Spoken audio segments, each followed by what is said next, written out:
Hello, beautiful soul. I am so glad you're here. Before we get started, I wanted to take a second to connect to ourselves. So close your eyes and begin by taking a deep breath in and then out. Let's take another deep breath in and out. Then I want you to place your hand over your heart as you breathe in and then out again. And repeat after me. I am here on earth for a special purpose. I am intended to do amazing things, and I have the power within to live life to its fullest. Take another deep breath in and then out. And when you're ready, open your eyes. Wonderful. Let's get started. I wanted to share a little bit about my own journey. So I felt the weight of the world to the extent that some days it was hard to get out of bed. I found it nearly impossible to decipher if what I was feeling was actually my feelings or if I was picking them up from someone else. I had been told I'm far too moody, that I shouldn't cry so much, that I was too sensitive, and quite frankly, I felt completely weak. I could only be in public settings for a short period of time, and even if I was in small groups, could feel extremely zapped if there were people who I felt bad vibes from. Does this resonate with you? If so, I am so glad you're here and I'm excited to share my journey with you of how I moved from being what felt like a completely imprisoned empath to an amazing and powerful empath. But before I go on, I'd like you to do me a favor. Say these words with me. I am an empath, and I have been given a gift that will ignite love,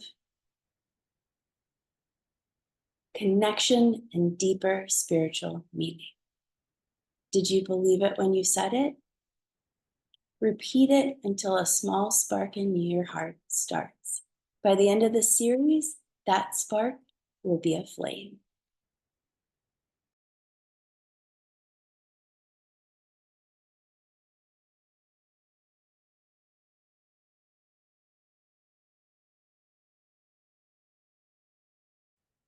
First of all, I want you to know something really important before I delve into what makes an empath. You ready? Being an empath is an incredible gift. I know it might not feel like it, but I promise you, you'll realize it and hopefully soon. Now for the nitty gritty of what makes an empath. It's been said that only 2 to 3% of the population are empaths, and 15 to 20% are highly sensitive. While that might be small or seem small, I also say this so you know you're not alone. I know for myself, it has felt like I've not really belonged anywhere, that I couldn't quite find my place in the world, and that solitude was one of my best friends. So, what are the signs you're an empath? Judy Orloff in the Empath Survival Guide lists these key elements. You absorb others' emotions or stress. You get easily overwhelmed by stimuli and multitasking. You get anxious or physically ill when people yell.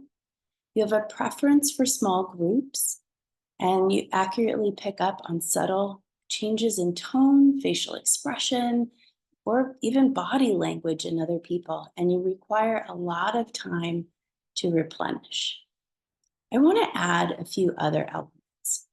So, one of the biggest things is something that I say all the time is we can usually tell the authenticity of a person within minutes.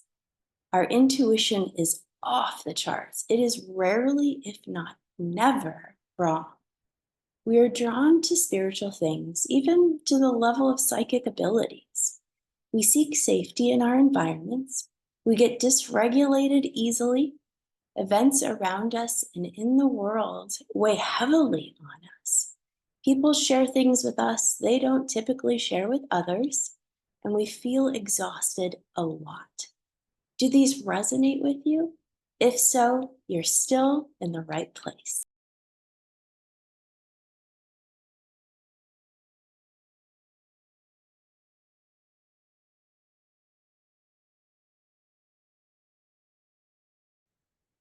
When I was a child, loud noises would make me shake. Angry people would cause a deep emotional reaction. I would cry when I was too sleepy. And I spent most of my childhood with a father who tried to toughen me up. I also had no idea why I felt as deeply as I did, and often tried to bury the feelings so I didn't appear weak. So we walk through life misunderstood and misunderstanding ourselves. We're also viewed as extra, extra sensitive, extra needy, and extra emotional. Most empaths I know look and feel exhausted all of the time and try to navigate the world by barely hobbling by. Because we've spent our lives being misunderstood or ridiculed, we tend to downplay or disregard our empath abilities. We view it as a curse, as a bear to cross, as just too much. And the weight of being an empath becomes really, really heavy.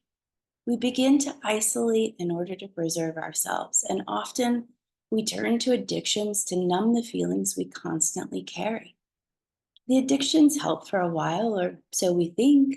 They become our coping mechanism because we haven't really owned that being an empath is a gift, nor do we understand how to keep ourselves feeling safe.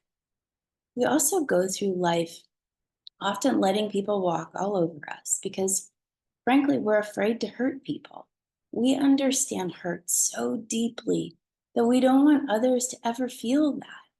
So many of us have a path of failed relationships and lost friendships because at some point we were either entirely drained or they just couldn't understand us. Through all of our life experiences, we learn to deny our empath self. And this is what we're here today to shift.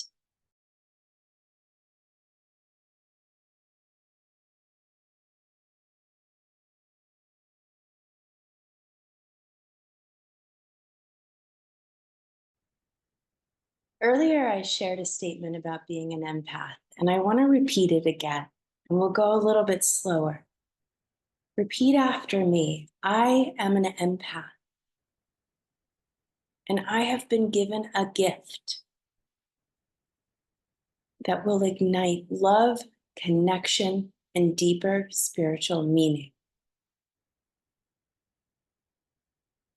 If you're like I was, you're still a bit skeptical. After all, we've gone through life thinking this is a burden. But I'm here to tell you that this statement is true. I also want to add one more element of being an empath. We feel deeply. We navigate the world through these feelings. And what I want to share is that also is a gift. Most people go through life missing the small things, the smile of a little child, the snuggle of a puppy, the way material feels on our skin, the way grass feels between our toes, the sound of gentle breeze in the trees. Essentially, all of life's wonders. We get to experience all of that in such an amazing way. I want to also share a few other gifts that being an empath gives us. Are you ready? We're inherently healers. We want everyone to be their true, authentic self. We see the good in people. We have a way of inspiring others that many people don't. And our deep hearts are our power. So, how do you get where you have the energy to use these gifts? I'm so excited to share with you in the next videos how to flame the fire of your empath.